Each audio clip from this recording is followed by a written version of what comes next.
Hello, members, and welcome to our April 29th, 2025 update on all of the projects involved in the gyms as well as the documentary.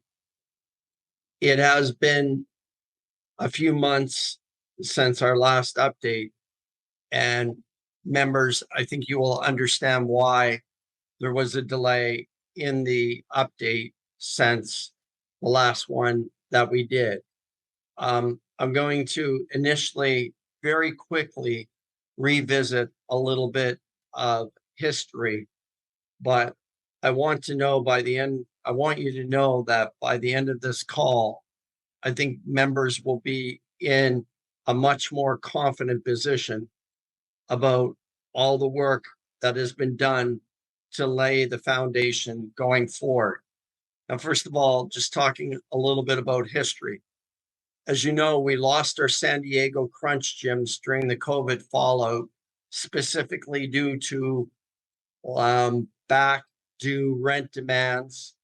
This began a difficult chain reaction of lease negotiations, equipment relocation, and the collapse of our previously thriving $1.2 million a month revenue business, which was issuing regular cash flow payments to investors. Now, just very quickly, what happened is 6 of our 7 large gyms in San Diego, when the landlord moratorium ended, within a few weeks, gave us 3-day pay and quits. This is after 10 months of essentially no revenue and us still accruing utility payments and landlords demanding full rent. And this was after us doing millions of dollars in tenant improvements. So what the landlords looked at, many of them, is, look, we got a nice building. These guys are behind on rent, and let's just take it. And that's what happened. We could not predict a black swan event. However, I think what you're going to hear by the end of the call is the determination that we've continued to have over the years to see ourselves through this. And to say it has been difficult is a complete understatement.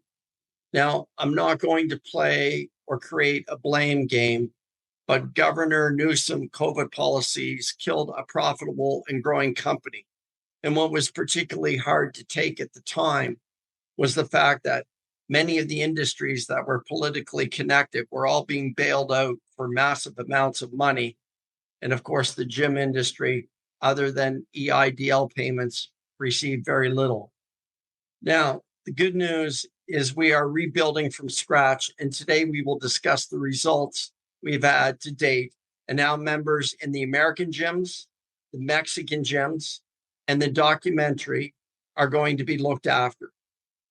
Now, the first thing I want to do is I want you to understand why there was a delay in communication for a few months.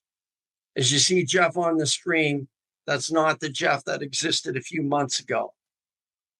What occurred was a very challenging situation that only I've mentioned to a couple of you in the past.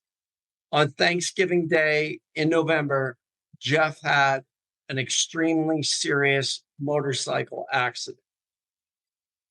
It was touch and go, and I was literally up for days worried, first of all, for his welfare, and frankly, for the welfare of all of us going forward and what would happen.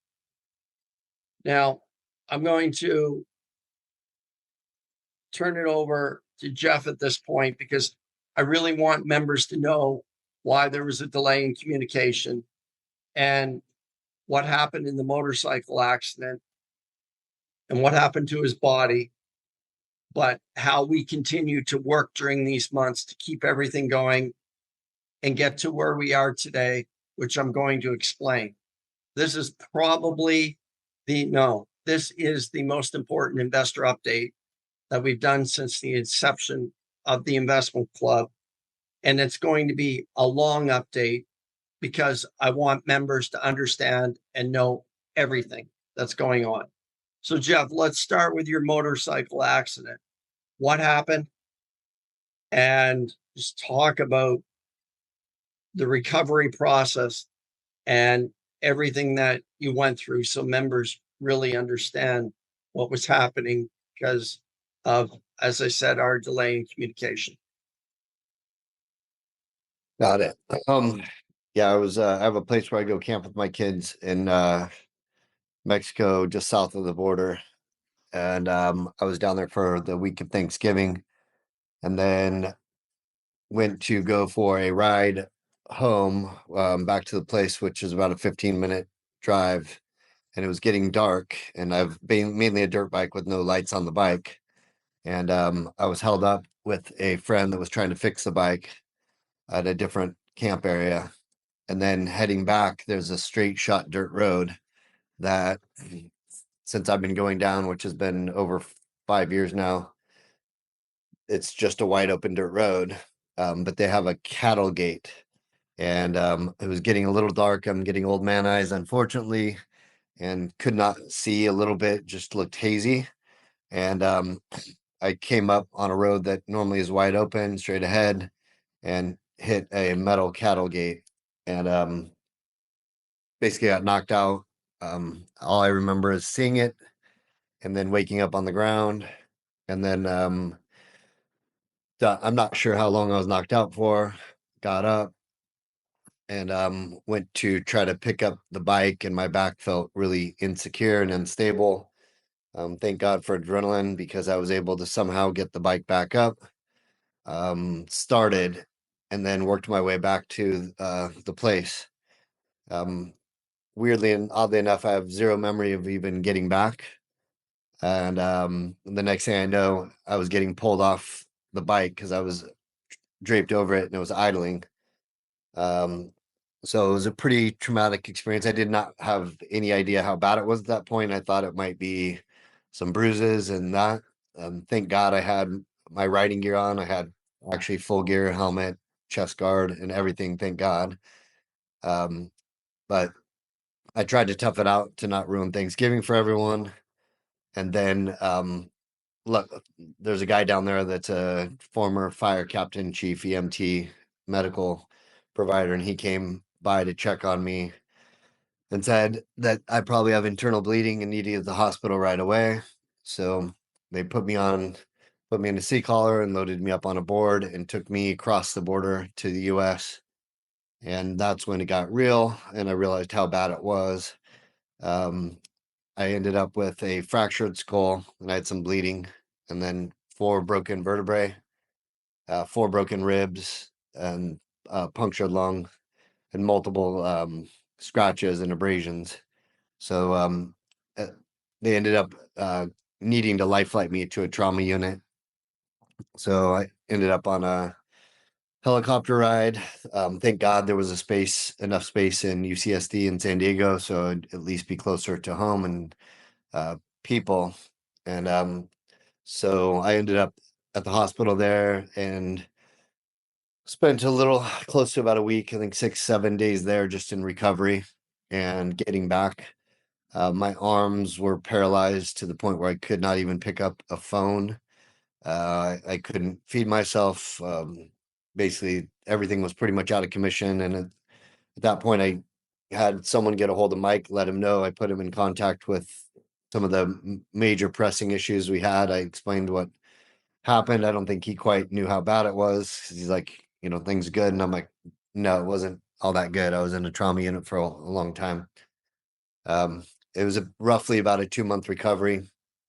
Um, it took body cast, C-collar, and everything. By the time I was able to even hold up my arm, my left arm was about 6 weeks in. So I spent the good part of 6 weeks in bed, getting fed and being taken care of. And at that point, I just basically was just put all my focus on trying to heal and trying to get better. And it took about a full 2 months just to get back to normal movement, walking around, not being exhausted. It really took a lot of energy out of me if I had to get up and even use the restroom. And then, so it took a good full 2 months to get back. I still have some issues. I have a constant ringing in my ear. My left shoulder's not functional yet. I finally did a push up the other day. But I've been doing a lot of like walking and hikes because that's pretty much all I can do. So I usually do about starting in the end of my recovery about 50 miles a month just to try to stay sane and not gain weight because I can't lift much weights and can't do any of my normal activities like kickboxing and wrestling. So anyways, it's not ideal, not great, and really forces me to take a step back and try to put things in perspective and how important health is. And now, if you didn't know it, I look normal. I actually feel pretty good. My pain level is has been manageable without pain meds since mid-January. So now it's just a matter of just trying to get my strength back and getting back to a full life. But I feel blessed that still walking, still moving, still doing things, and still feel that I have got out lucky. I don't think if the impact was in one area instead of dispersed throughout the body, I don't think the ending would have been that great. Members, first thing I want to say, in the months that I was dealing with Jeff, not once did I hear him complain.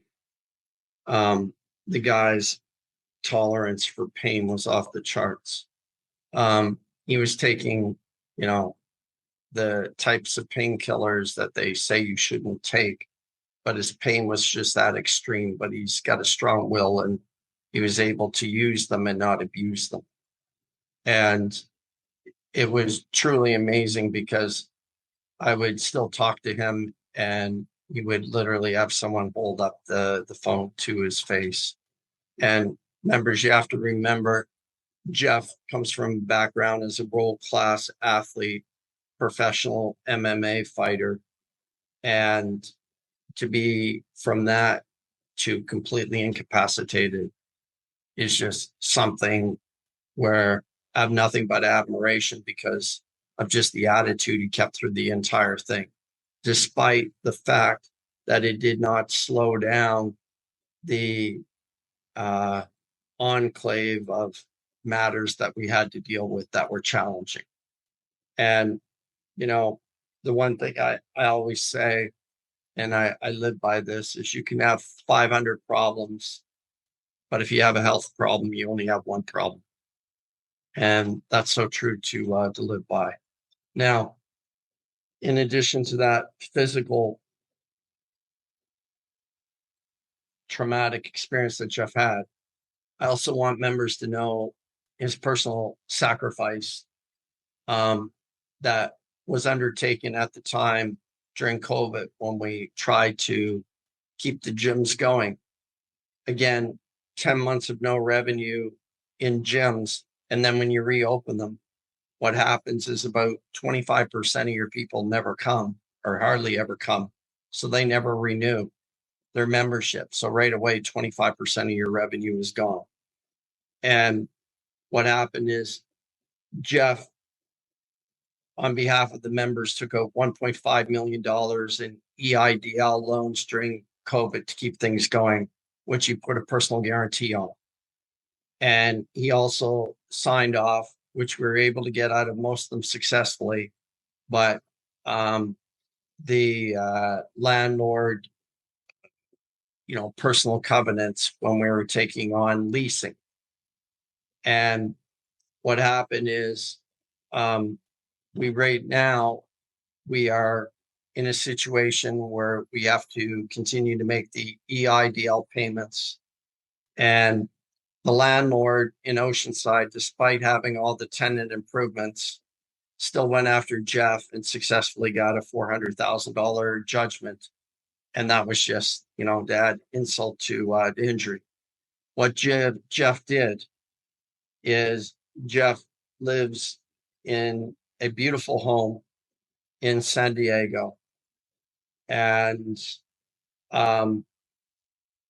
he fell behind on payments, and he short-sailed his home in order to make sure that everything could stay current. And everything could continue to function. Now, I wanted you to know the personal and financial sacrifice, but now Jeff is going one step further. You are now going to hear the assets that collectively he and I have worked on for the last few years that are showing great promise. And Jeff is allocating 100% of his equity in these investments to investors in all deals to make sure everyone gets looked after. And of course, this is a commitment that Jeff has because he's told me on numerous occasions, look, the people entrusted me, and I could not predict a black swan event, but I'm going to see good by this at the end of the day and make sure everyone is looked after. The easy way out is to walk away. I'll never walk away. I will do good by the investors. So we're going to address three things today. We're going to address how the American investors are going to be looked after. We're going to address how the Mexican investors are going to be looked after. We're going to address how the documentary investors are going to be looked after. We currently have some assets. We currently have some things that are progressing in a great direction. We have huge potential in the future on things that we're involved in. We're going to talk about everything today. I think the first thing, because it's the largest contingency of money invested, is the American gyms. So there's actually two groups in the American gyms. The vast majority of money was put into various gyms like Carlsbad, Oceanside, University, all of these gyms. And after COVID, what happened is we had to merge everything, which we did. And that company, we'll call it Venture Fit Equity. Then we had a much smaller entity, and that was Venture Fit Real Estate Holdings. Now, currently in America, we have two gyms that are both operating, and they're moving in a very good direction. One of them is called Shaw, and the other one is called Marbach. One of them is in California, Shaw. One of them is in Texas, Marbach. Now, we'll start with Shaw, and then I'm going to interact with Jeff. What we have in Shaw is a gym that we have equity. Now, this is great. And those who are involved in the real estate holding part of the portfolio, which is only about 5% of you, because it was a small offering, but you own 10%, which was contracted in the deal, of the real estate equity in the Shaw building. The equity right now is valued at conservatively $4 million. Now, in addition, Jeff owned 10% of the equity in the project himself personally. Jeff is going to allocate that 10% to the American gym investors and on a pro rata basis eventually when we see an exit strategy. Now, the actual gym itself, which we have the land, that's the value of the land and the equity. The actual value or the actual performance of the gym right now is we're doing about $175,000 a month in revenue, and the net is only around $10,000. But in August, we have an equipment lease that falls off, and that'll immediately bring us up to $25,000. Now, we have a monthly nut that we have to handle, some legal, some administration, because as you call things like the K1s and things like that, and those have been paid, and Jeff will explain how those things have been getting paid in a few minutes. But I want you to understand what the equity position is on that. So we have had a funder, very deep pocketed individual. He owns 80% of the real estate, and we own 20% of the real estate. We don't have any money in it. He fully finances it. That's where the 4 million investors own, the real estate investors own 10%, and the gym investors own 10%. In the gym part, the same investor owns 40%, and the other 25% is owned by an independent party who invested. Jeff owns 25%. And again, he's allocating that to the American investors, the American gym investors on a pro rata basis as we start to get cash flow out of it. And the gentleman who is the deep pocketed investor, again, he's at 40%. So if you take 40% of him, 25% of another investor, 25% Jeff, which is being allocated to gym investors, and 10% to the real estate investors. So that is, first of all, Shaw. I'll get Jeff to kind of fill in any blanks before I go on to Marbach, which is located in San Antonio, Texas. Jeff, is there anything you want to add to the Shaw gym? Yeah, I want to add two things, and I don't want to confuse anyone, but I want to clear up a little back on the EIDL. So I want to go back in a little bit of time. During the shutdown, at that point, we had a large amount of employees and a lot going on. And then we first did the PPPs, and that was covering the first couple months when we were getting through it. Then they had the emergency disaster relief fund that came out. And on those, I got maximum of what we could per every gym.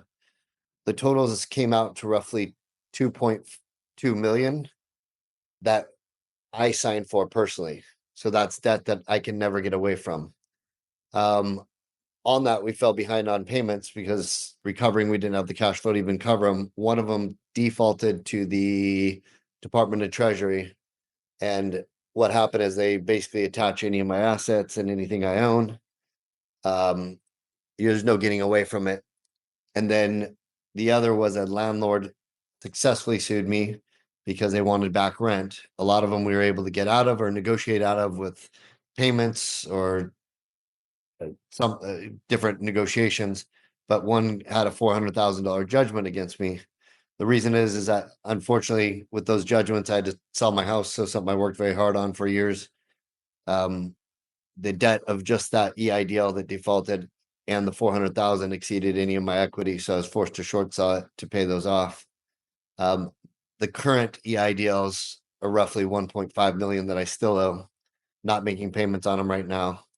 But that's something that I need to get ahead of so it doesn't default. The reason I want to bring that up is I pretty much burned the boats and maximized every bit of dollar I could get to put in the company. And at that time, you could have options to try to cash call people, do things. There was just too much going on.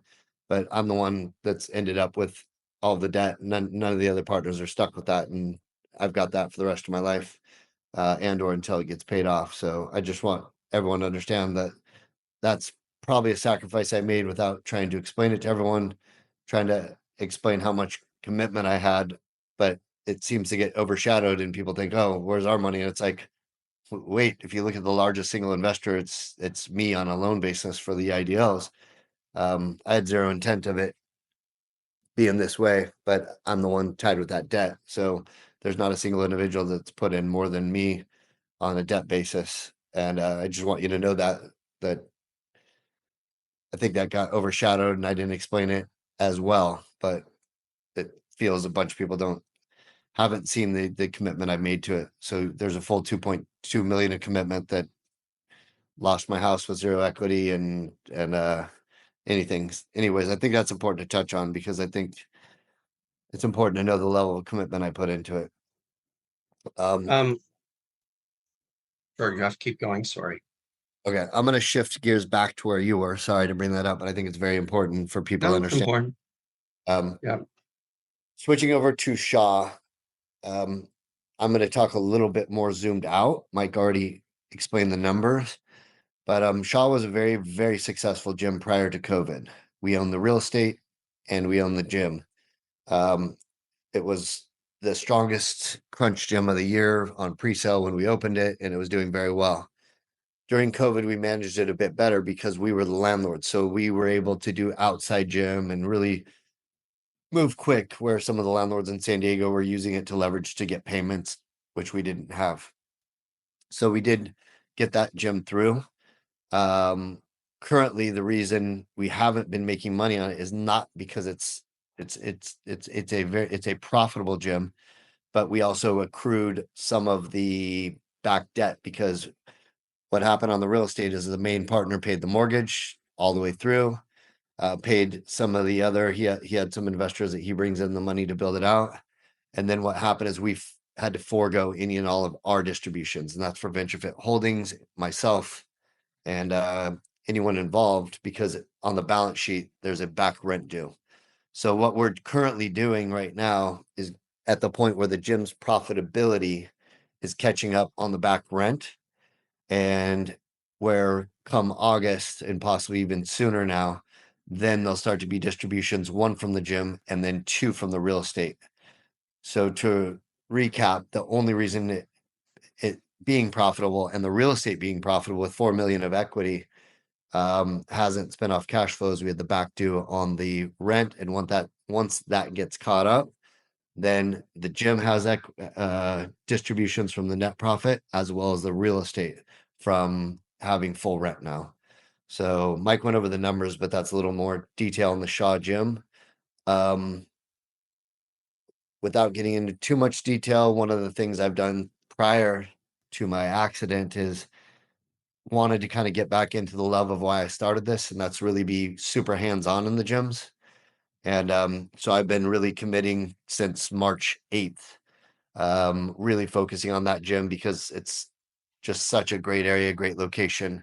And we've actually increased our sales since I've been in there, really hammering it out by currently since March 8th by around 60%. And then this month, we're actually having a larger month closing off than we've ever had. So it's been kind of fun getting back to my roots. I think I needed to get back in there and actually do some of the sales and flyering and getting the street teams, but it has been nice because we've had such a lift on the profitability that it's a very strong asset, and I'm excited as we at least have one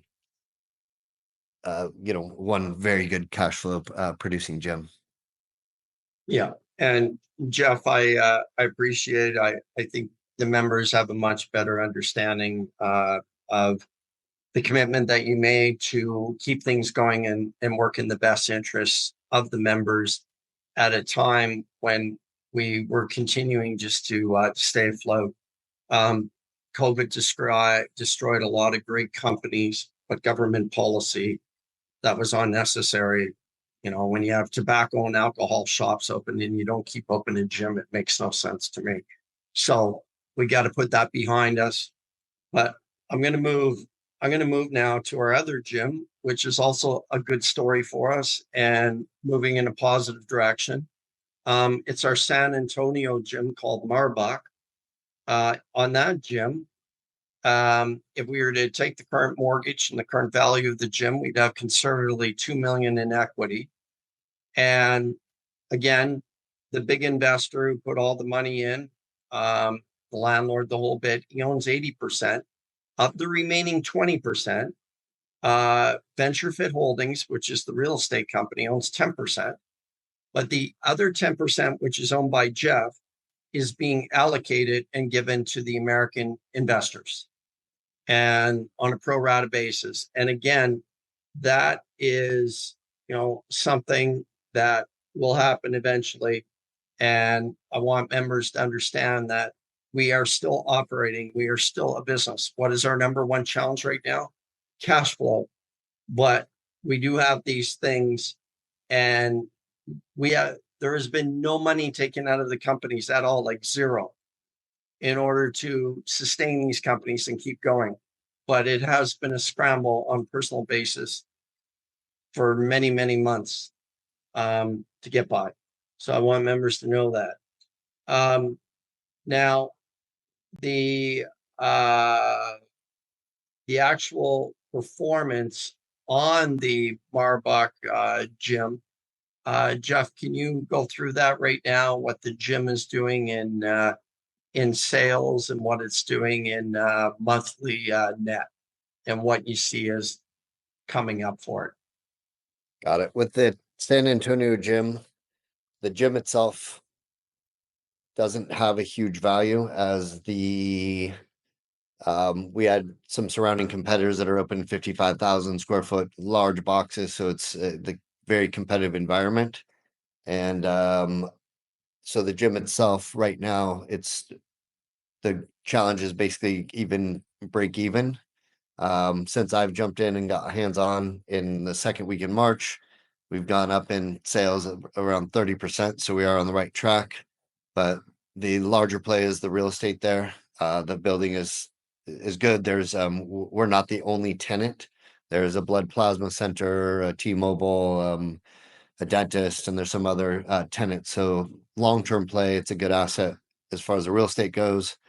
So VentureFit Holdings has their 10%, and then the other 10% that would have been mine is allocated to the original American investors. Now, where I want to move now, members, is the big story of what we're doing. We have over 5 years proven ourselves to this very deep-pocketed investor who wants to continue to work with us. Frankly, he's very tough to deal with, but he believes in us and he likes the model. And the model is we become the anchor tenant with the gym and he buys the real estate. And then in return for that, we own 20% of the real estate and 40% of each gym. I'm sorry, 60% of each gym. So what happens is in the real estate, as we grow the value of portfolio, we will be able to have the American investors, gym investors, having equity of 20% because the other 80% is owned by the financier. And then on the gyms, the American investors will own. Now, we're slated to do one more gym in 2025. And Jeff, how many are we slated to do? And talk about the leases that we're looking at in the various cities and where we're at in sourcing property deals for 25 and 26. Got it. I'm going to back up a hair and kind of explain the model. Basically, the model is if you buy, I'll speak to Shaw and Fresno. I'll use that as an example. We purchased the building for $3 million. We allocated $2 million to fix it up, and that was asphalt, outside paint, inside, and the gym build out. Then, once the gym stabilized and that, we've got a broker's opinion and we've got it appraised at around 9 million right now, and we currently owe a little bit less than 5. With this model, it's actually an amazing model. We did it, and even with through COVID, the real estate play works great. Just that gym and real estate alone is a great entity. If you look at that business model, our biggest choke point in expanding, because our real estate partner is a guy that if you find a model and you can do 3 in a year, then why not do 20 or 30? He's very aggressive when a business model works. The largest choke point for our ability to build and scale was being tied to crunch. As a franchisee, one, I have a non-compete where I couldn't go open other gyms. 2 is for us to target a building, we have to buy the territory. So for us to get into San Antonio, we had to spend $250,000 on the territory to own it from Crunch. And then in Fresno, we had to spend $125,000 on the territory just to own the territory. Then what that does is that limits where you can look for real estate. So our real estate agent at that time would only look in San Antonio and Fresno. So that's the choke point of the model. So we've always discussed with a real estate partner, if there's any way to get out of crunch, then it opens up the entire nation as white space for the model. And then there's some added benefits to that. So now that we've scaled down with crunch and the Shaw building has the equity in it, Marbach as well, our real estate partner is motivated to grow, and his largest motivation is having a brand that we control, that we can do anywhere in the nation, and that we can keep the cost down. And when I say cost down, in opening a crunch, the average cost was 2 million to open it up. And that's between the build out, building it out to their standard, buying and purchasing the equipment, because we have mandatory vendors we have to purchase equipment through. Everything we get through crunch is highly marked up. So where we were trying to get the cost down on these, we couldn't get it below $2 million per gym that we opened. Where with our own brand, we can actually open way cheaper, just the equipment alone, where Crunch was charging us 800 to 900,000 per equipment package. We can get the same exact thing for 4 to 500,000. So you're not stacking on a bunch of debt if you do equipment lease, and then the build out alone per square foot is reduced by around 40% by not having to use all Crunch's vendors and their people. So when I say one this year, we are currently looking at 10 locations. We look at it agnostically as real estate only. Does the building make sense? And then we look at it, does the gym make sense? Will the gym work in that area? So we have it now narrowed down to 10, and then we'll start putting in offers on them and get ready to do our next real estate and gym, which, to reiterate, we will own 20% of the real estate and then 60% of the gym. And these are fully funded by our real estate partner. So the nice thing is as we open these, we don't have to worry about raising capital or any investors. It's actually a good system where he uses the real estate itself, gets a second, and then refis with the conventional lending and pays off the second, and that opens up each gym. So as much as it's been painful, I go, maybe it's been a growing process to try to understand this new how to scale our model by getting away from crunch, since we were choked in that process. So we'll be updating everyone as we start to expand that and allocating a lot of the original group that invested in the San Diego gyms into the equity of the real estate and the gyms as we go. One thing I want to mention, members, is, you know, when things are going really well, sometimes it's difficult to see the character of the person. When things are not going well and we deal with a black swan event, I can tell you the business people that I've been dealing with over decades, the vast majority, probably almost all of them, would have done the following.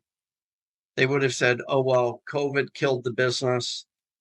No, it's too bad about the investors. I'm moving on. I'm setting up shop, and I'm going to look after myself going forward. I have a deep pocketed investor who's going to support me. I need all the members to realize right now, Jeff is taking a situation where he is fully supporting the investors and how you entrusted him in the past to get to a point where you are looked after. And I'm going to ask for continued patience, but I think you can understand that structurally, Jeff could have done this a very different way, but his character and moral fabric is to first and foremost put the investors as number one and continue to do all he can for you guys. So I really want you to understand that. And the reason why I'm going to ask for continued patience, we are going to, now that Jeff is recovered, now that Jeff is functionable, now that Jeff and I are interacting where I can see him and talk to him on a regular basis, which we were doing even when he was in massive amounts of pain every day, we are going to have monthly calls again. And I think you understand why we couldn't have monthly calls for a period of time.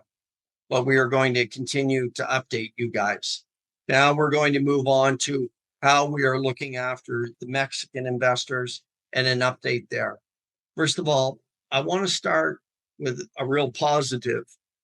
We opened up our gym, which we call Fitzy Tijuana 2, at a major mall in Tijuana called the Plaza Peninsula. It opened in January of 2025, and it's going to be a really good performing gym. Southern Fitness Holdings, which is those who are involved in the Mexico investment, own through the equity end, own 30% of the gym.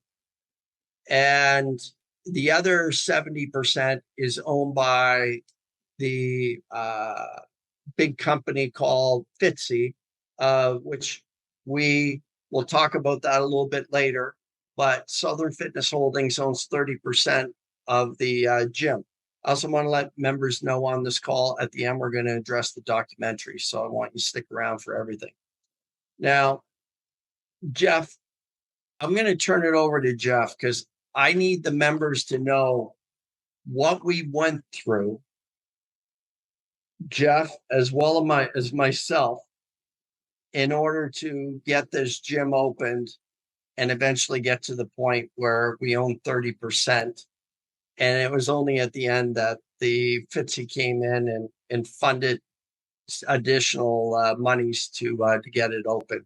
But Jeff, let's talk about that and take the time necessary to give the minute details to what we were being told to with respect to the landlord, to who the actual landlord was, and then everything we went through to acquire it and eventually make it so that we could look after our investors. I really want them to understand this battle. Got it. So with our original Southern Fitness group, we ended up investing in the gyms in Mexico that my business mentor started, which is the Ray Wilson Family Fitness Centers. I took over for 1 year operating it in the beginning, and we were doing great. We had a 2.7 million EBITDA, and we were financing growth, and everything was looking good at that point. There's a group that were the operating partners, and he came back as CEO after I ran it for a year successfully. And then there's an accountant. And what was happening is, as we were building the Tijuana 2 gym, we already had 1.3 million into it, which for Mexico, that should have been very close to the finish line. And then they were telling us that we needed to put in a complete other million. Then they would call and basically demand and tell me basically scare me, saying that if they don't get 200,000 in immediately to meet these construction timelines, that the landlord's going to evict them and that they're going to kick them out. At one point we had to come up with an urgent amount of money, and this was before we had 1.3 total into it. I think we had 800 at the time.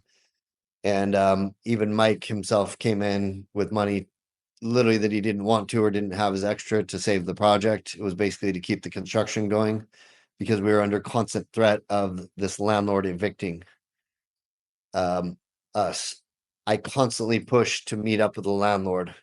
Multiple demands, and then multiple demands for the construction budget and why it's costing so much, why it's taking so much time.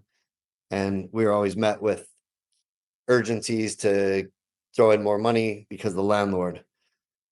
What finally happened is they demanded a larger amount that I knew did not make sense. I hired an independent contractor down in Mexico to go through the gym and evaluate how much money he felt was spent so far and how much to the finish line. And we felt we were being abused by them funneling out money via construction and overcharging us. That's when I knew that we had a bad situation. So I hired an attorney to try to find the landlord, and he happened to find him, which I felt was very lucky.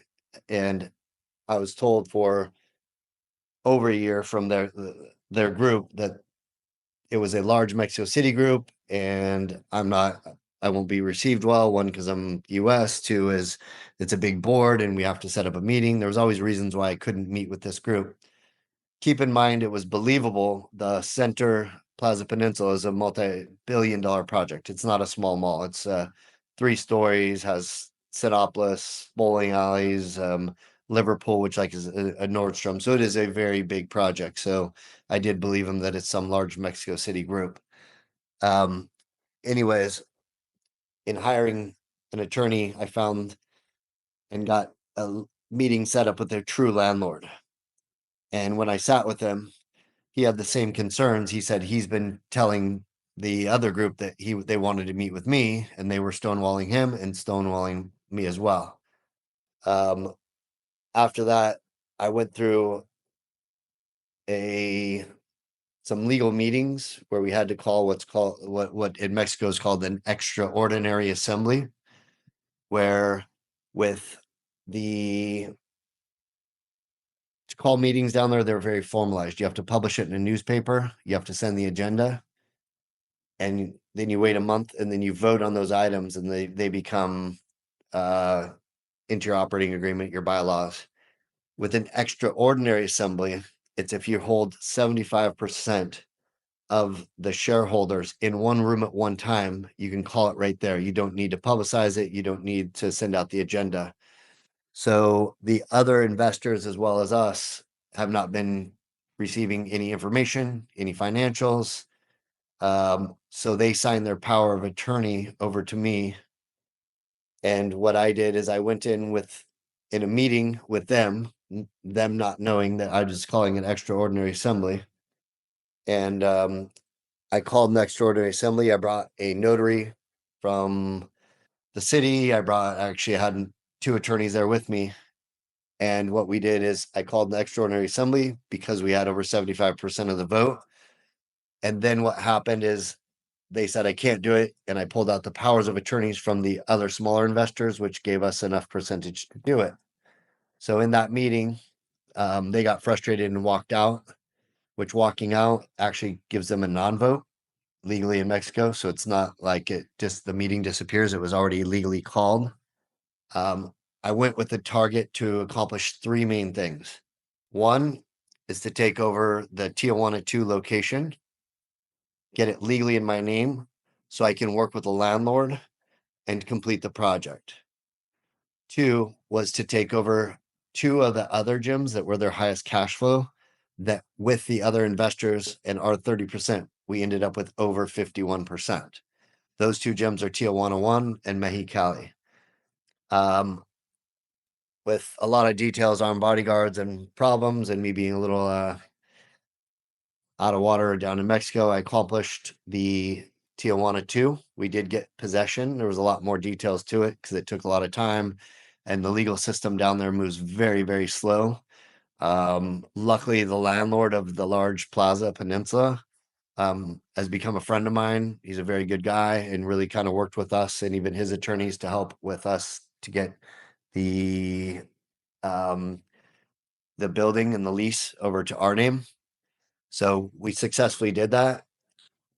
And that was one big win, which doesn't feel like a win yet. But then the problem is once we got it over in our possession, we didn't have the money to finish it off because we still needed to build out the remainder of the gym and then staff it and do the pre-sales and the marketing. So that's where I worked with Fitzy and the other group. They came in, they had to give a personal guarantee.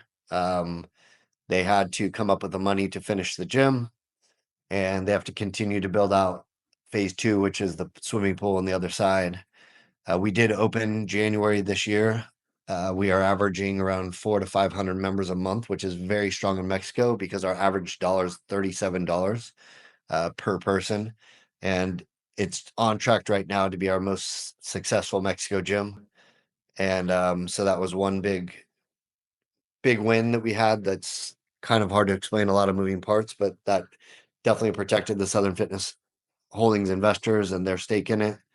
And and we successfully got it open and are on our way once we build out phase 2 in the pools. Right now it is cash flow positive, but the positive cash flow is building out phase 2 in the pool next door. So once the pool is built out, then it has no more cash demands. That's when we'll be getting distributions. I'll probably update as I've really been focusing on Fresno and that, so I need to meet with our pool contractor and see where we are, but we'll give that one in the next update as far as the timing of phase 2 being built out. But we currently have a net cash, and this literally just opened in January, probably a net of around 25 to 30 grand a month that's going into the construction of the phase 2 side. So that was one of the things I accomplished by doing the extraordinary assembly. The other two we're still in the middle of. This is part of the reason Mike and I really wanted to wait until it's solidified before we give an update, but Mexico law works very slow. So in the same meeting, I got voted myself as the controller, the owner, majority owner of Tijuana 1 gym and the Mexicali gym. Those two gyms average net revenue around 27,000, 30 to 35,000 per month each. So this has been a 1.5 year process since the extraordinary assembly. Then what we had to do is we had to go in and petition with the paperwork showing that we did the vote, showing that we had the attendance, showing that we had the powers of attorney. And we had to go and we had to present it to the hacienda, which is like the Mexican IRS. That process alone took around 6 months, just getting the appointments, the red tape, the paperwork. And I successfully have ownership. So under the hacienda's eyes, I am what's called the sole administrator. So I am the person that does all the administration for those two gyms, Tijuana 1 and Mexicali. Then we had to do the same steps with the Secretary of Commerce down there. And that was another process. You're giving them all the paperwork, you're doing everything. They awarded me as well as the rightful owner of those two gyms. Mike and I have been waiting because we wanted to give good news as we take them over. Because we take them over, we've solidified Southern Fitness Holdings, and we probably will end up with more equity out of them that we can allocate even some of the American investors. Our weird holdup that has taken a long time is I am on paper the rightful owner. That would be like I have the EIN, I'm under the name, I'm under the LLC, I'm on everything. But the bank will not give us the accounts. They're questioning the process. They're not questioning that it's done. They're questioning the process. And some of the hangups are very, very small. One is they said that they felt we legally had to publish the meeting, where we have our attorney talk to their attorney saying you don't have to legally publish an extraordinary assembly. And the government, Secretary of Commerce, and Hacienda already recognize me as the owner. Why won't you let us have the bank accounts? So we're in a process. It's been months of dealing with the banks and getting denied again, going back into queue and getting denied again. Because of this, we filed another lawsuit against the group.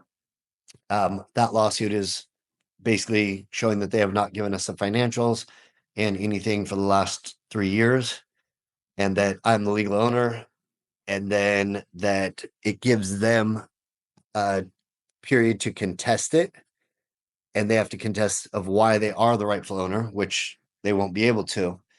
But during this process, we requested that the judge basically claims me as the legal right, and then we have a injunction and or a demand to the banks to turn the accounts over to me. The reason this is very, very important, we can legally now walk in those gyms and take them over with the paperwork I have. If anyone called the police show up. I have the legal paperwork. I am the rightful owner of both of those gyms. The problem is I'm the rightful owner. I also need to pay the rent, pay the payroll, and I have all the expenses. So if we take over and go in and force our way in, which trust me, we've been on the fence of doing it, I also have the burden of the $110,000 a month per gym expenses. So I'm the one that has to cover that. We don't have the cash flow to cover that.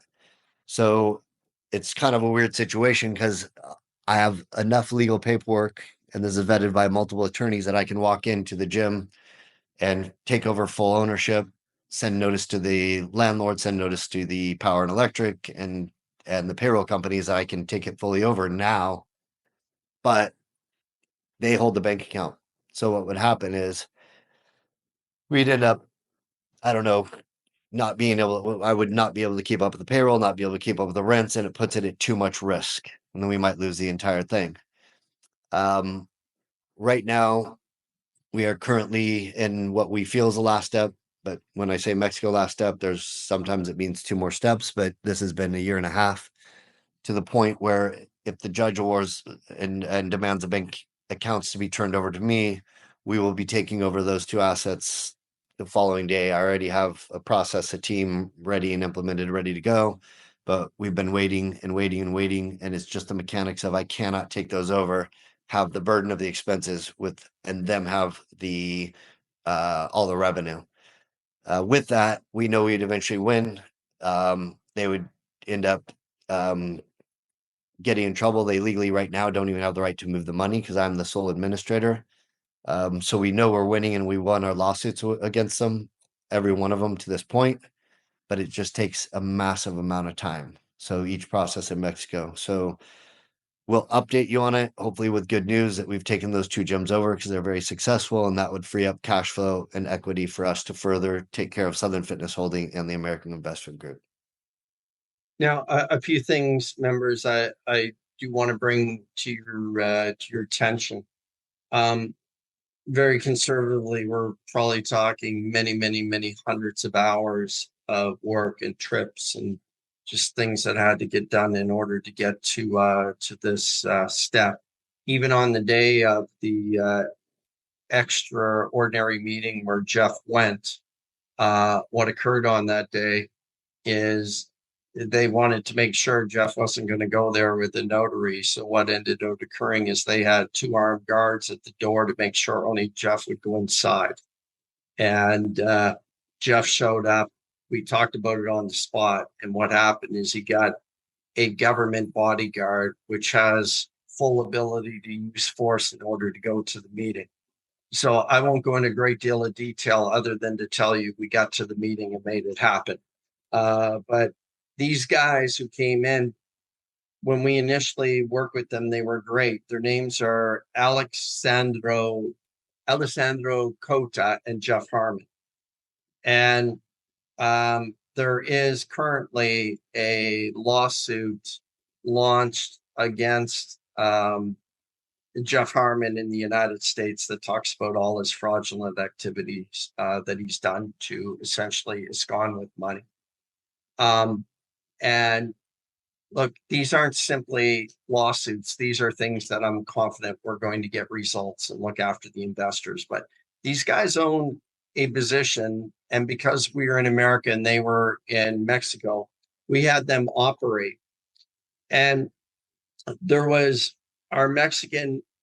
two groups again of Mexican investors, our Americans who invested in Mexico.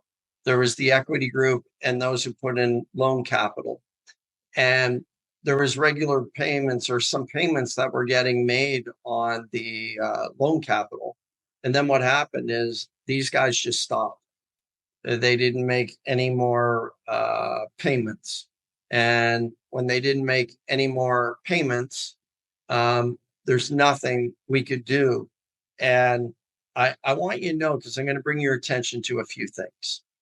First of all, it's only in a draft state, but I created a website called Alessandro Cota, ALEJANDROCOTA.com.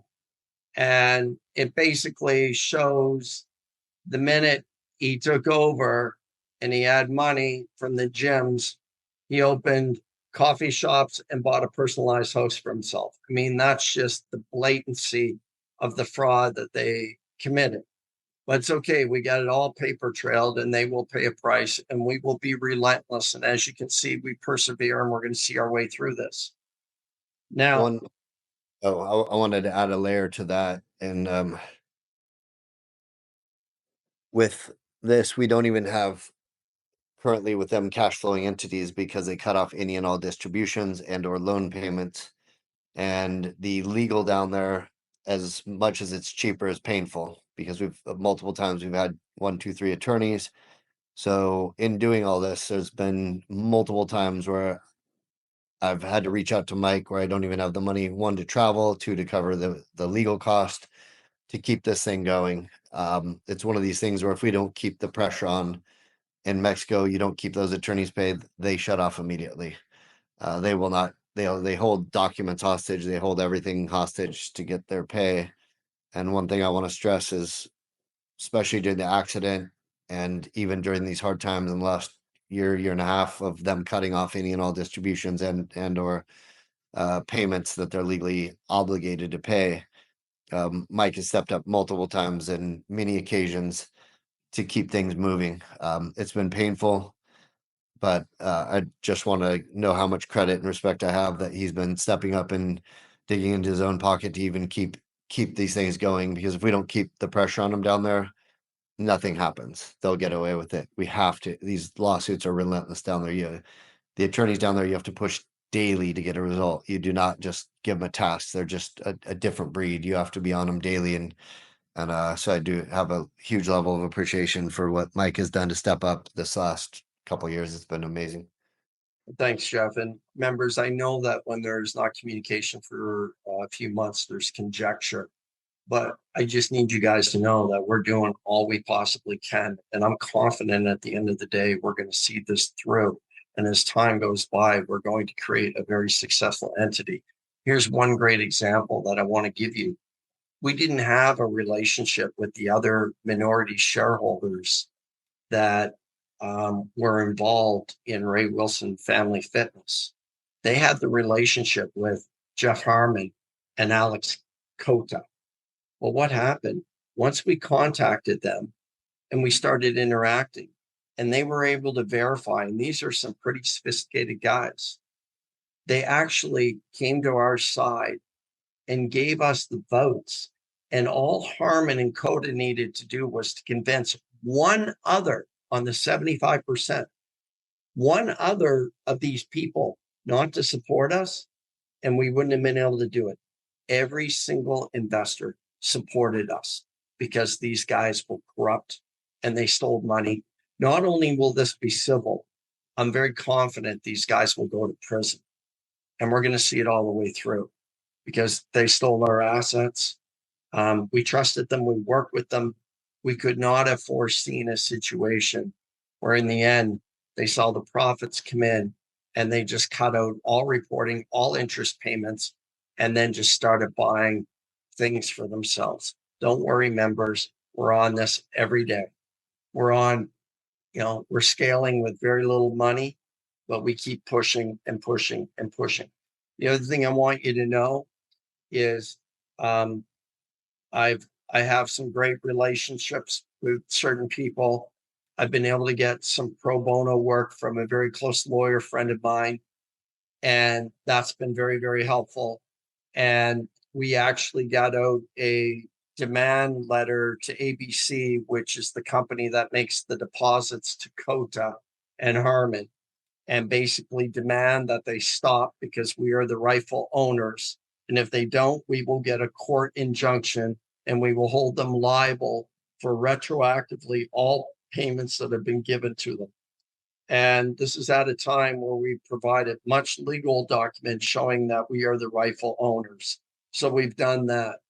And then, so I just want you to know that there's a lot going on. Not only do we own 30% of TJ2 in the Peninsula Mall, but we have 30%. These two gyms are called TJ1 and Mexicali. And these two gyms are, we estimate very conservatively, making 30,000 per month each. And after 18 months of legal and persevering, we're finalizing full control to take access of these gyms. We still may do a midnight run into these gyms and take them over and show up with our team and just say, hey, we're the new management in town. And we can do that, and we are the lawful owners. But what we're trying to do, first of all, as Jeff said, is we want to get bank control where the payments come to us. Otherwise, we own these assets with the bills. Then what we have to do is every member that comes through the door, we have to re-sign them over to us on a new automatic payment system. So it would destroy their company, but it'd be a slow process for us to catch up. So we're continuing to do this, and we're trying to always do it the right way. So that's the update on Mexico. We're going to continue. This is a moving target. We're going to continue to update you guys every month on what's happening, and every month how we're making progress. And Jeff, if you have nothing else to add into the Mexico update, what I'd like to do is I want to move on to the documentary. Yeah, well, I think it's good to lay a foundation of the Mexico update with Fitzy and what's happened to that. Yeah, we will tie that into the documentary. I think if you want me to start on that to explain it while we're on it, though, or wait. Okay, yeah. Give me 1 minute, and then I want to tie it immediately into the documentary, and then I'll turn it over to you to talk about it. Members, on top of everything else that's been going on, we've been involved in the build out of a major fitness company in Mexico. And this is something, again, where I want to talk structurally how it could have been done. Oh, COVID, too bad the investors lost their money. No, this is Jeff stepping up to the plate and saying, I got to look after these people, and here's how I'm going to do it. So let me talk about the documentary. There's a chain of fitness gyms that we've been involved, that Jeff's been involved in building out, called Fitzy, which means fit yes in Spanish. And these are dozens of locations, and the portfolio is currently valued at $50 million. Jeff owns 6.3% of Fitzy, which again is a major gym and fitness franchise in Mexico. The documentary investors, here's how you are getting looked after. We have approximately between 2.1 and 2.2 million into the documentary to get it to where it is today. When there is an exit strategy on the Fitzy, which Hector's the CEO, is moving towards an initial public offering, rapid growth, very profitable, looking great. When there's an exit strategy, the first monies out from that are going to be used to pay those 100% of their money into the documentary. Then, and there's a reason for this, documentary participants, what's happened, you are all aware of the challenges with the documentary, trying to get it to market, the litigious nature of the UFC, and they don't want it going to market. We've finished, we're ready to go. Everything is ready except one challenge. I've been out now to several errors and omissions insurance companies, and it works like this. I go to them, they're excited. Then they get their legal department that has to go through each episode and watch it. So I literally get billed for the billing time of these lawyers to watch the episodes. Then they watch it and they start digging. And as they dig, they find out that the UFC and Ari Emanuel, who's no longer the CEO of UFC, but it doesn't change because it's still going to be the policy, is going to sue anyone and any insurance company that has anything to do with our documentary. So what does that mean? That means you cannot put it on Netflix. You cannot put it on Zulu, anything without insurance. And no insurance companies will insure us because, say, the insurance is $100,000 because it will be high. The issue is the fact that they would be sued for millions and we can't get it. Now, we are looking for solutions in the international market, and we still are looking for solutions in the American market. Well, what we had to do was get to a point where we have been finalizing Jeff's owner position in Fitzy, what he owns, and then there will be a signing here in the next 30 days. But it's been agreed he owns 6.3%. And when there is an event of liquidity, all that money, which again is Jeff's, but he wants to make sure that the investors are looked after, is coming to those who participate in the documentary. Now, here's the bonus. We get this to market, the documentary. And like I told you guys, when I met with the CEO of ONE FC, which is actually by viewers, the largest fight company in the world, it is about 5 times bigger than the UFC on a worldwide basis, but no one really in America knows about it. When I met with Chatri and the Prince in Thailand, because that was the 3 of us meeting, Jeff joined by remote, he actually said, look, I understand why the UFC would never want this aired, and it would not be surprising if they don't know that it's aired. The number he used on 2 occasions to buy us out was 50 million. He really believed. I believe that number is excessively high. I don't believe it'd be that much, but he knows more about the fight industry than I do. And so I want you guys to know that when we do get to market, the way it was originally structured is the way we're going to keep this structured. Once you are fully repaid, you are participating 50-50 in the profits with management of the documentary. So we're still going to get there. We're going to get your money back. And I still believe that we will get to a point where this show eventually gets aired. The one thing that I was encouraged by when I've talked to numerous people in the documentary business, and I told them that, we only expect it to be 1.5 years, maybe 2 years to be able to get this to market. We're now at 4 years. And he said, look, a few people I've interacted said it's not unusual that it takes much longer than you anticipate, because there's always things that come up in the film industry that you won't be aware of.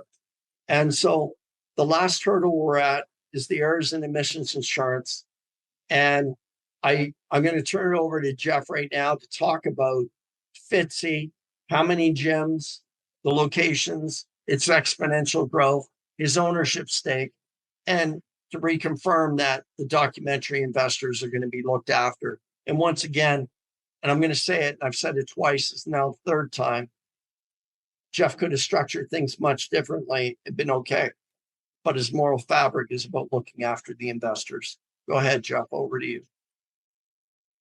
Got it. I'll give a little bit of background on the documentary. It's been an amazing challenge, and a lot of it is our content is not well received, and the powers that be that own the UFC, WWE, and a lot of other entertainment have a lot of control over Netflix, Amazon, and some of the other networks. So where we were initially met with amazing amount of excitement from some of the largest agencies in the world, saying that they think they'll fetch us up to $1 million an episode, and we think we're having a slam dunk, then we're met with, oh, sorry, and we're not doing it. So it has been very disappointing.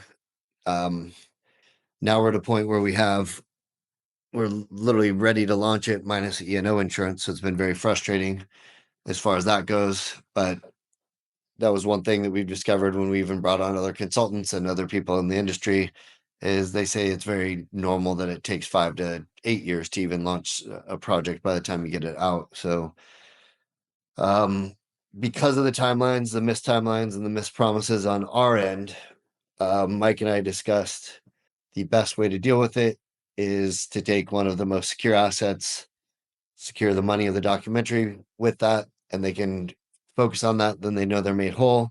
And then anything that is made out of the documentary and comes out of it is literally an added bonus.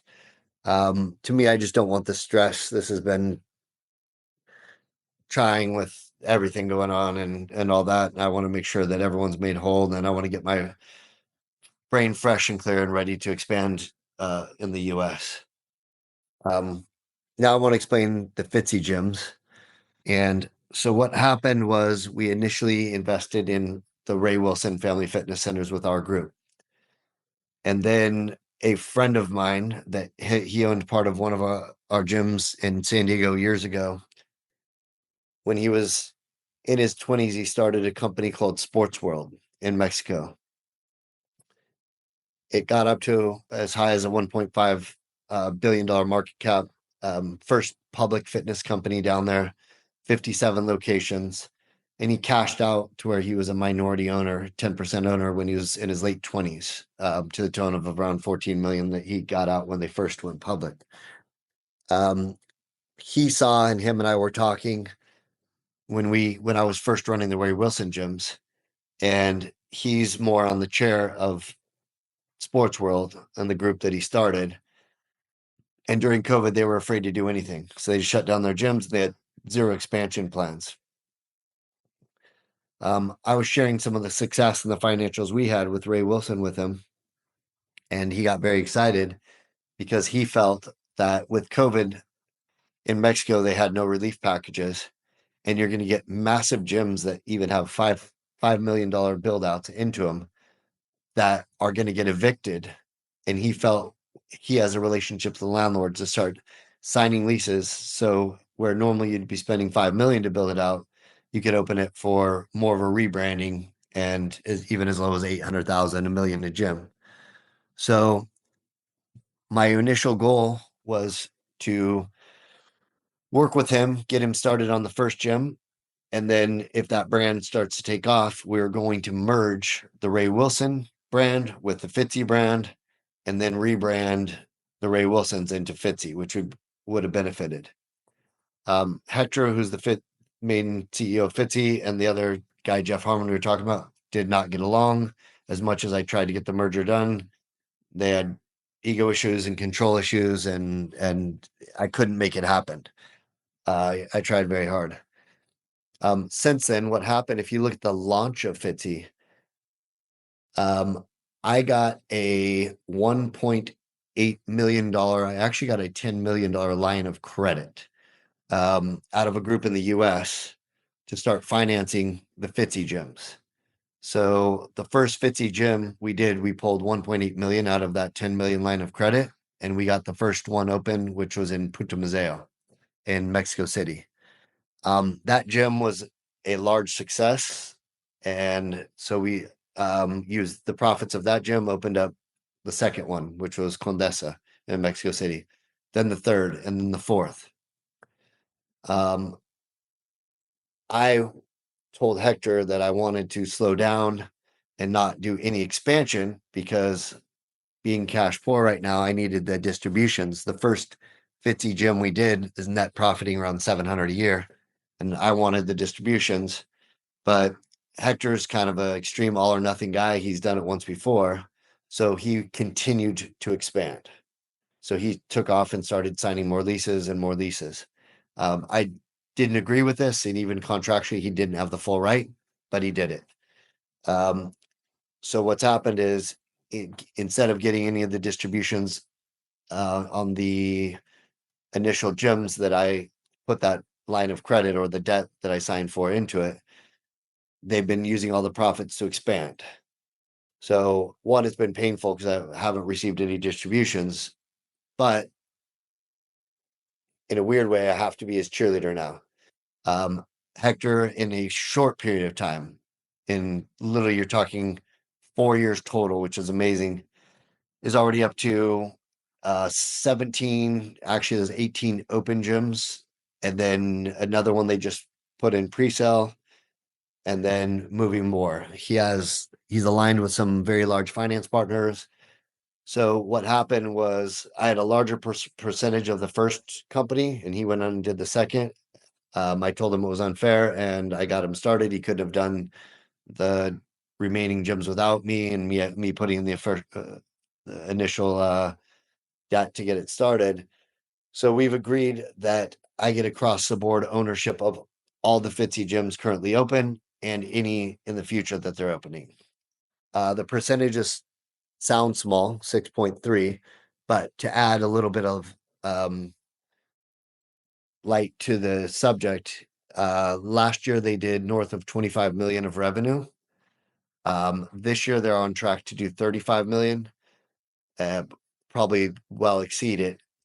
And on top of it, Hector is getting so much momentum on leases because it is the hottest brand in Mexico right now that he's now getting gyms, one in Guadalajara that will announce a pre-sale, another one in Chihuahua, where the landlord's putting up 100% of the money and you just do a rent share on it. These gyms in Mexico are massive. They're a lot different. They're a lot more like a Lifetime, if you know a Lifetime Fitness. A lot of them have pickleball courts. They call them paddle down there, but pickleball courts inside the gyms, swimming pools. They're immaculate. They're massive. So currently, the goal, Hector's goal, because he's still on the board of Sports World, which is a publicly held company already. Fitzy's growing massively, and Sports World's stagnated around a little over $1 billion market cap. What Hector's been negotiating and trying to build this thing to do is to merge it with Sports World since it's already public. So they don't have to go through the pain of doing an IPO and going through all that. What he's trying to do is get it where there's a merger, it's immediately public, and then they rebrand all the Sports World gyms because Fitzy's have a fresher, newer look. They're what the people want now. Sports Worlds are dated. So Hector's pushing that direction. The company is already valued around 50 million. So my 6.3 covers some of the other investment obligations and then the documentary. So what we're saying is we're securing the money with that. We're making sure that the documentary people are made whole. And if there's icing on the cake and the documentary starts making money, then it's a high five for everyone. With the Fitzy gyms, there's a second bonus that's very big is I want to go back to our original topic when we were talking about the choke points of the real estate model in the States.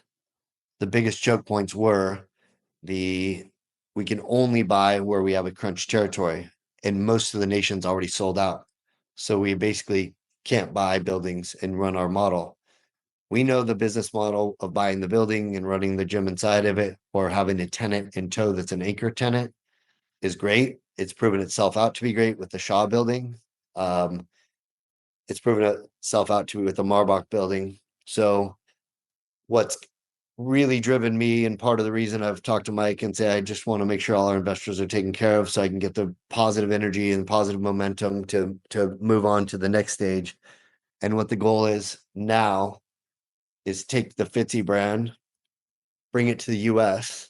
So now when we're targeting where to buy the gyms or buy the buildings, it opens up the entire nation. So there's no choke point of having to buy the franchise.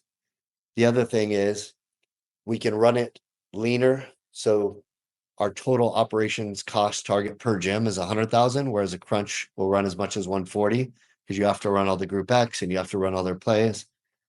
We also have way cheaper equipment, cheaper build outs. So our real estate partner who we did the initial buildings with is very excited about it. It also does benefit him because purchasing the buildings in the US, they're always looking for strong companies, and Fitzy already with 35 million of revenue in Mexico, even though it's in Mexico, that does have a track record. If you go on the website, fitzy.com.mx, you can see all the locations and kind of see the look and the model. But that's when we talk about we're looking at scaling in the US, and I need to get back on a positive note, is with our real estate investor model, he will be putting up all the capital, open these gyms.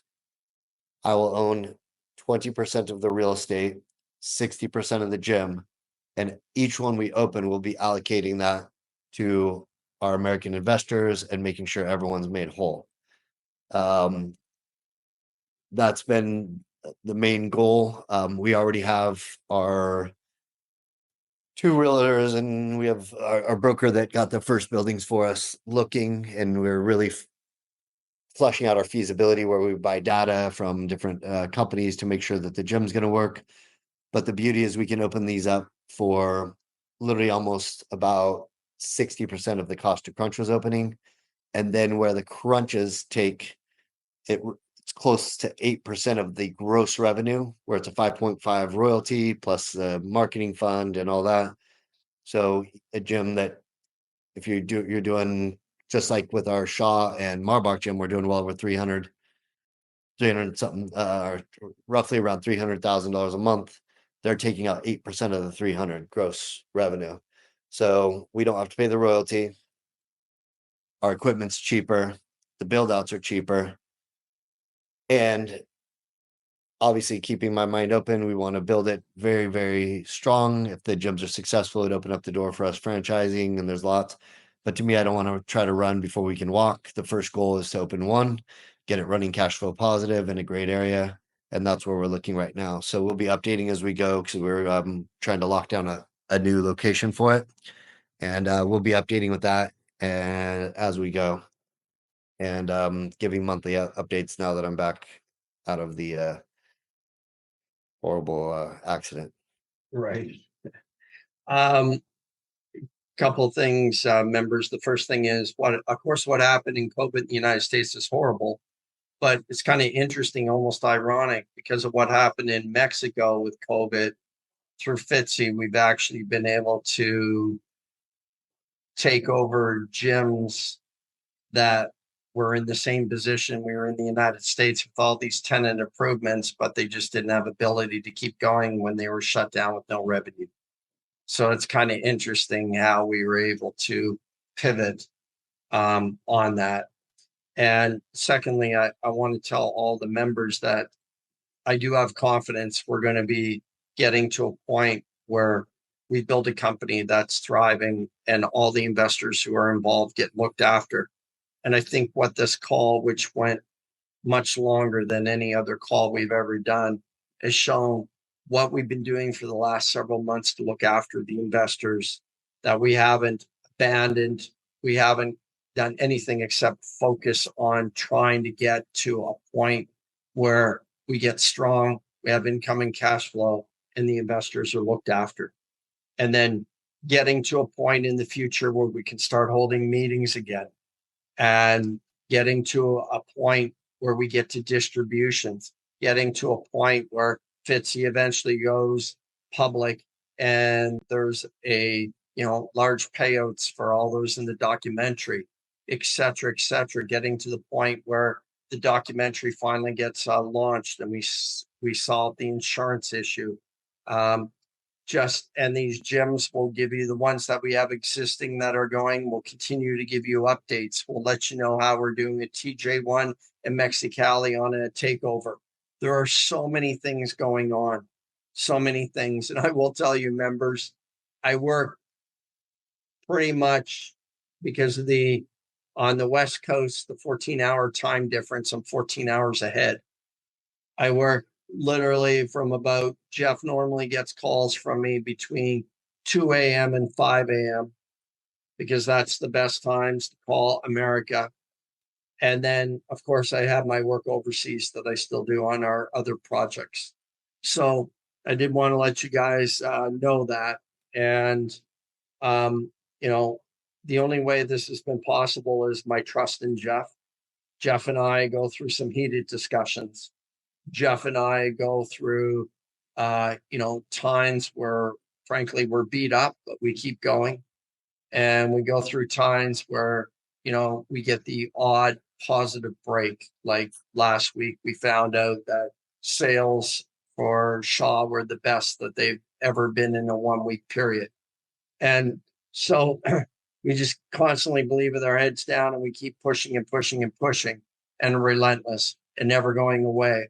That not only will we be successful, we'll have happy investors. Because again, when things are going good, it's always easy to stand on a stage and have conferences and say how great things are. It's when things are challenging that you still communicate with your investors and you tell them what you're doing and you have a solution to get back to a point where everyone gains confidence and everyone is at a point where they want to continue. That's where we're going to be. And we are fully dedicated in the process to get there. Jeff, do you have any final words? No, I mean, the main thing is there's been so many moving parts. And when I say that, it's been unbelievably frustrating trying to get a result on a bank account. And there's thousands of hours of crap that goes into it. There's been just, it feels like I've been pushing boulders up hills for a couple years now since COVID. So for the most part, it's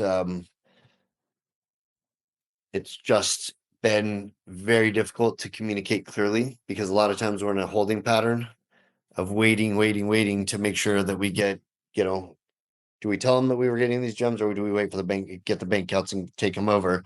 But then we're a month later going, man, we gotta update everyone. But then, so it's been very frustrating. I think the thing we owe everyone is clear communication. I think there's a lot of speculation. I think there's one thing like even important for me, say I burnt the boats with this because I put 2.2 million in, lost my house, and I've done what I've done because I still see a vision. I still see success, and the last thing I want to do is have on my consciousness losing people's money. And I've always been a fighter, and I think that was one of the assets I had is I didn't give up. So to me, I'm trying to frame this in a brain instead of being sad about losing a lot. I'm trying to look at it as I've learned unbelievable life skills, have unbelievable connections with the equipment manufacturers, everyone, where I've have the ability to do our own brand and make it very successful. I'm going to keep my mind focused there. I want to keep my mind positive. I want to make sure all the investors are clearly communicated with of what they get of the assets as we regroup. And I want to get to some positive momentum where I can rebuild the future for myself. Fantastic, Jeff. Members, we will have another update call in May and continue monthly to keep everyone updated. Again, this is the longest call we've ever done in the history of the club, but it was necessary because we had so much information to give you and we wanted you to know everything. We also covered 3 major deals: the Mexico gym investors, the American gym investors, and the documentary investors, plus the subgroups of those who loan money in Mexico and then those who are involved in real estate in the United States. So there is so much to cover, but it will get a little easier now each month and a little bit shorter call.